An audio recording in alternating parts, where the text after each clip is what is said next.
महान वैज्ञानिक Stephen Hawking ने कहा था कि जिंदगी कितनी भी मुसीबतों से घिरी हो, हर किसी के पास कुछ कर दिखाने का एक मौका होता है।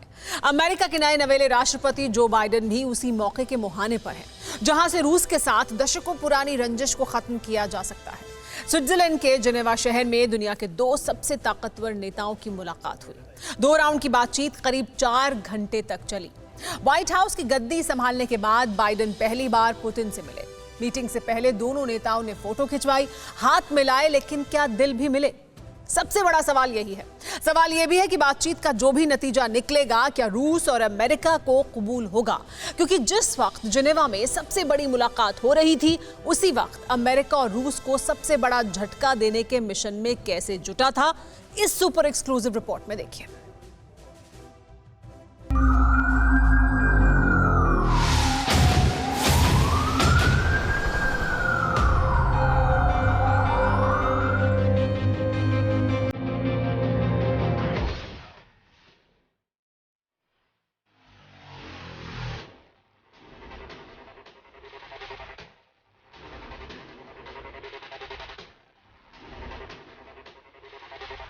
कुछ ऐसा ही अंदाज था जब दुनिया की 2 महाशक्तियों की महामुलाकात हुई, जिसका दुनिया शिद्दत से इंतजार कर रही थी। वो घड़ी जब आई तो अमेरिका और रूस के रिश्तों का नया पैगाम भी लाई। स्विट्जरलैंड का खूबसूरत शहर दुनिया के 2 ताकतवर मुल्कों की उस मुलाकात का चश्मदीद बना, जिसे लेकर दुनिया भर में कई दिन से कयास और अनुमान लगाए जा रहे थे। बाइडेन और पुतिन की 1-to-1 मुलाकात हुई। करीब 5 घंटे तक चली इस मीटिंग में दोनों देशों के रक्षा मंत्री भी शामिल रहे। 2 मुल्क जिनकी रीत पर दुनिया की कूटनीति, अर्थनीति और रणनीति का पहिया घूमता है, जिनकी दशकों पुरानी अदावत रही है, उन्हीं देशों की सर्वोच्च सत्ता के सर्वशक्तिमान नेता बाजीगर बाइडेन और पावरफुल पुतिन पहली बार आमने सामने थे। जिनेवा की 17वीं सदी की खूबसूरत इमारत विला ला ग्रैंड 2021 की सबसे बड़ी मुलाकात की गवाह बनी।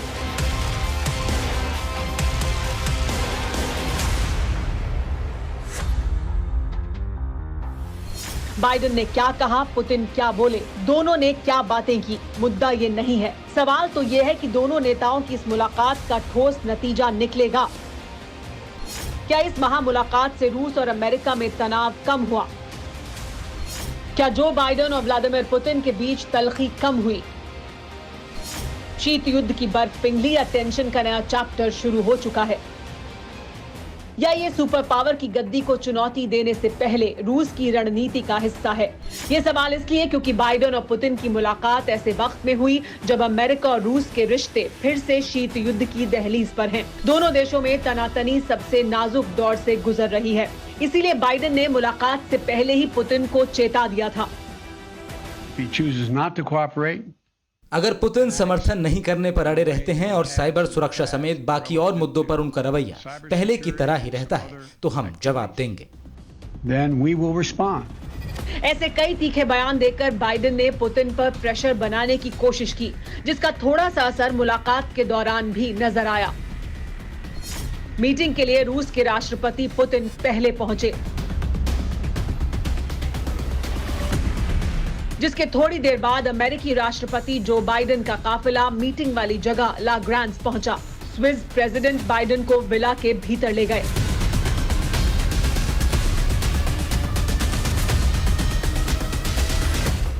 थोड़ी देर बाद तीनों नेता बाहर निकले, जहां दुनिया के तमाम देशों के पत्रकार इंतजार कर रहे थे। फोटो सेशन के बाद दोनों नेता विला के भीतर चले गए। गेट बंद हो गया। बाइडेन और पुतिन की मुलाकात 2 ध्रुवों के मिलने जैसी है, क्योंकि अमेरिका और रूस एक दूसरे के धुर विरोधी रहे हैं। ऐसे में साल की ये सबसे अहम मुलाकात है और इस पर पूरी दुनिया की नजरें टिकी हुई हैं।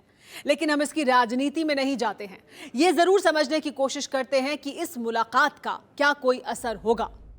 जिनेवा की गुलाबी सर्दी में बाइडेन और पुतिन के बीच 5 घंटे तक कई गर्म मुद्दों को लेकर चर्चा हुई। दोनों नेताओं के तेवर कभी नर्म तो कभी तनातनी भरे रहे, लेकिन हाथ मिलाने के साथ दिल भी मिले हैं। इसके आसार कम ही हैं। इसकी 4 बड़ी वजह जानिए। रूस अमेरिका से अपनी शर्तों पर सम्मान चाहता है।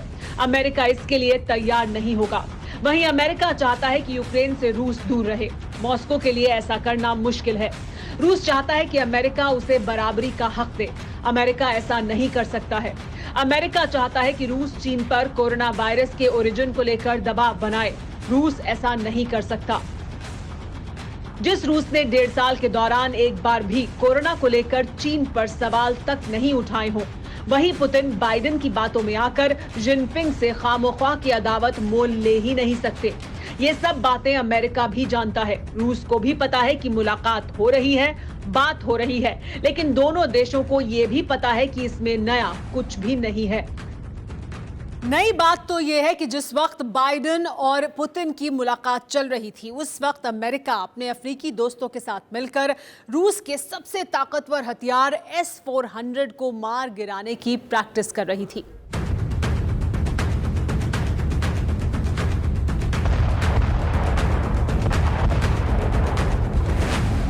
रात के घुप अंधेरे में आसमान में जो लाल सी चिंगारी है, ये जंग की तैयारी है।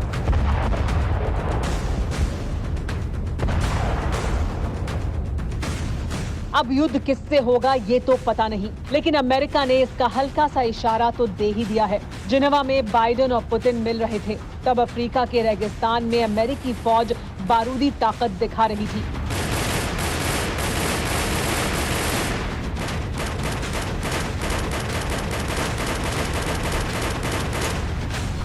अमेरिका की फौज अफ्रीका में बड़ा युद्धाभ्यास कर रही है। बड़े स्तर पर हो रहे इस युद्धाभ्यास का नाम अफ्रीकन लायन दिया गया है। अफ्रीकन लायन सालाना मल्टीनेशनल मिलिट्री एक्सरसाइज है। इसी एक्सरसाइज के दौरान रूस के अत्याधुनिक S-400 मिसाइल डिफेंस सिस्टम को मार गिराने की एक्सरसाइज की गई।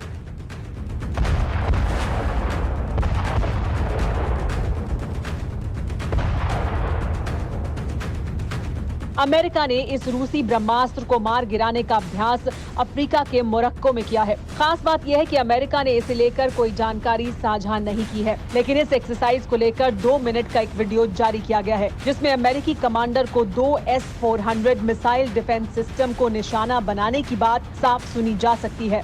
गौर से सुनिए। Those were 2 strikes were conducted against those 2 S-400s. We are still waiting battle damage assessments from yesterday's strike. ये युद्धाभ्यास अमेरिकी फौज के अफ्रीकी टास्क फोर्स ने अंजाम दिया है। अमेरिकी फौज की तरफ से जारी किए गए वीडियो की बातों को एक बार फिर से गौर से सुनिए। Those were 2 strikes were conducted against those 2 S-400s. We are still waiting battle damage assessments from yesterday's strike. America ने ये नहीं बताया कि S-400 को तबाह करने के लिए किन हथियारों का इस्तेमाल किया गया, लेकिन माना जा रहा है कि अमेरिका ने S-400 पर हमले के लिए M142 high mobility artillery rocket system का इस्तेमाल किया है।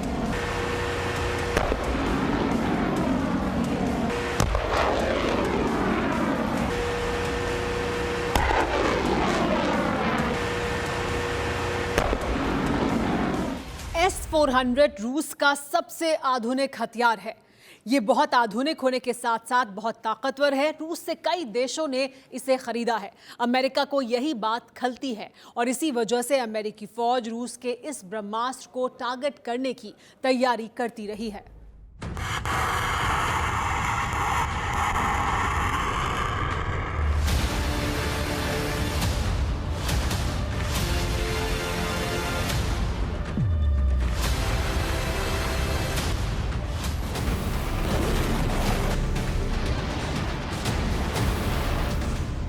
S-400 मिसाइल डिफेंस सिस्टम को रूस ने 2007 में तैयार किया था और तभी से ये दुनिया के कई देशों को मिल चुका है।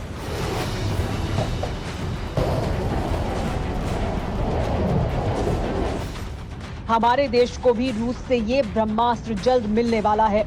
अमेरिका नहीं चाहता कि किसी भी देश के पास S-400 हो, इसीलिए अमेरिका ने तुर्की पर प्रतिबंध तक लगा दिए थे।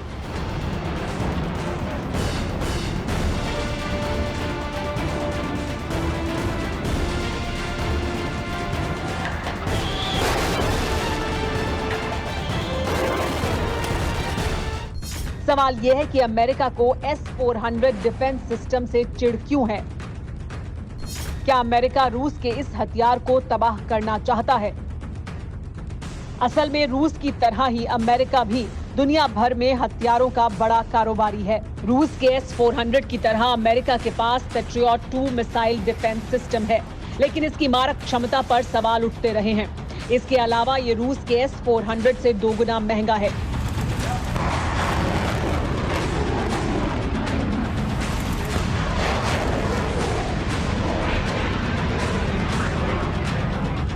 इसीलिए अमेरिका ने अफ्रीकी रेगिस्तान में एक बार फिर रूस को अपनी ताकत दिखाने की कोशिश की। अमेरिका और रूस में हथियारों की होड़ नई नहीं है।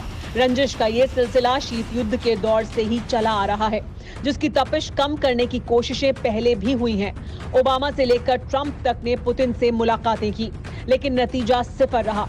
इसीलिए बाइडेन और पुतिन की 5 घंटे की गुफ्तगू के बाद भी दुनिया के 2 सबसे ताकतवर मुल्कों की अदावत खत्म हो जाएगी, इसकी उम्मीद कम ही है।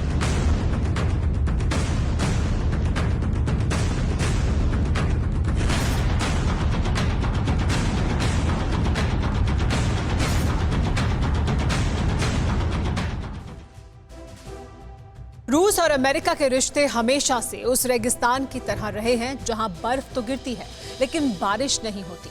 दोनों देशों के अपने अपने हित हैं जिन पर समझौता करना किसी के लिए भी मुमकिन नहीं है। असल में ये ताकत की ऐसी जोर आजमाइश है जिसमें अमेरिका की सुपर पावर की गद्दी को सीधी चुनौती मिलती है। अमेरिका की ताकत को चंद साल पहले तक नॉर्थ कोरिया का तानाशाह किम जोंग उन भी चुनौती देता था। इसी की होड़ में किम ने मिसाइलों से लेकर एटमी हथियारों का जखीरा जमा करने में पूरी दौलत लुटा दी। अब हालात यह है कि नॉर्थ कोरिया भुखमरी के कगार पर पहुंच गया है। कैसे, आप खुद देखिए।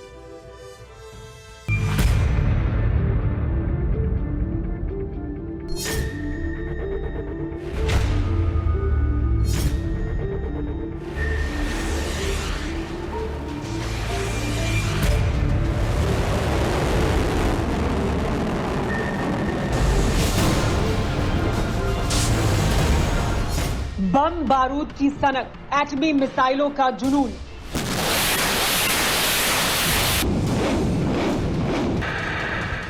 चीनी बमों के धमाके, सब बेकार।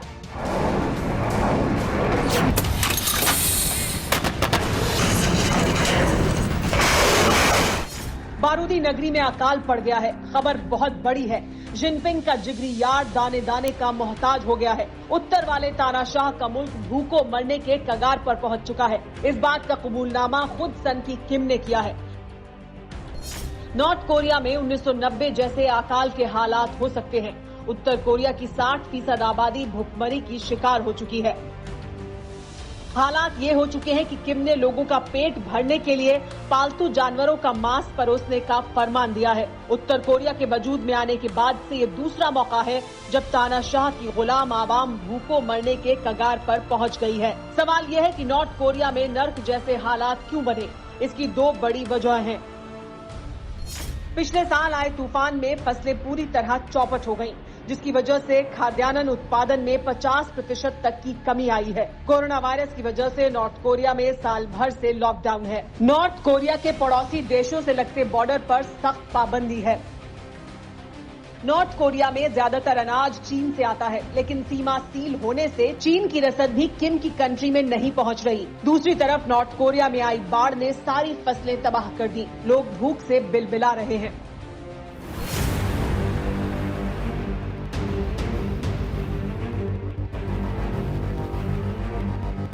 एटमी सनक में देश को बर्बादी के मुहाने पर ले जा चुका तानाशाह किस कदर हल्कान हो चुका है, इन तस्वीरों से अंदाजा लगाया जा सकता है।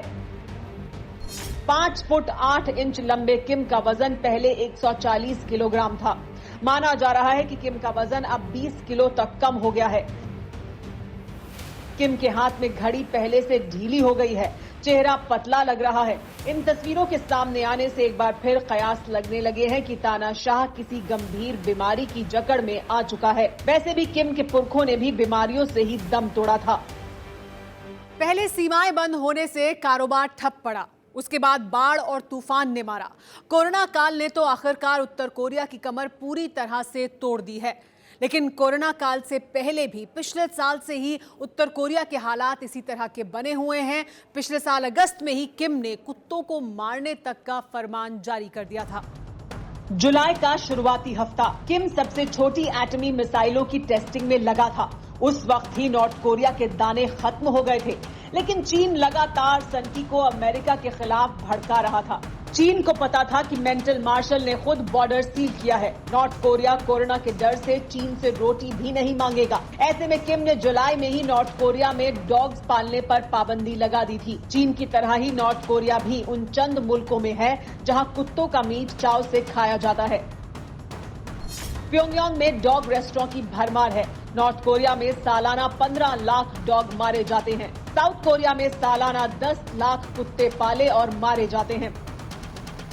गोल मटोल और थुलथुले चेहरे वाला किम डॉग सूप का दीवाना है, लेकिन ये सनकी चुनिंदा डॉग्स का ही गोश्त चाव से खाता है। अब जब न्यूक्लियर सनक ने नॉर्थ कोरिया को कंगाल कर दिया, जब इंटरनेशनल बैन बमबाज पर भारी पड़ने लगा, जब नॉर्थ कोरिया की 60% आबादी भूख से बिलख उठी है, तब एक बार फिर तानाशाह के तेवर ढीले पड़ चुके हैं।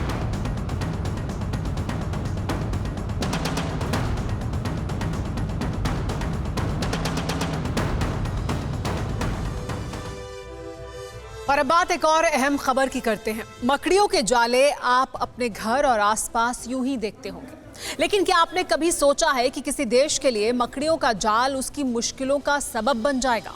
अगर नहीं तो ऑस्ट्रेलिया से आई इन तस्वीरों को देखिए, आप हैरान रह जाएंगे।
जंजाल उसी की वजह है।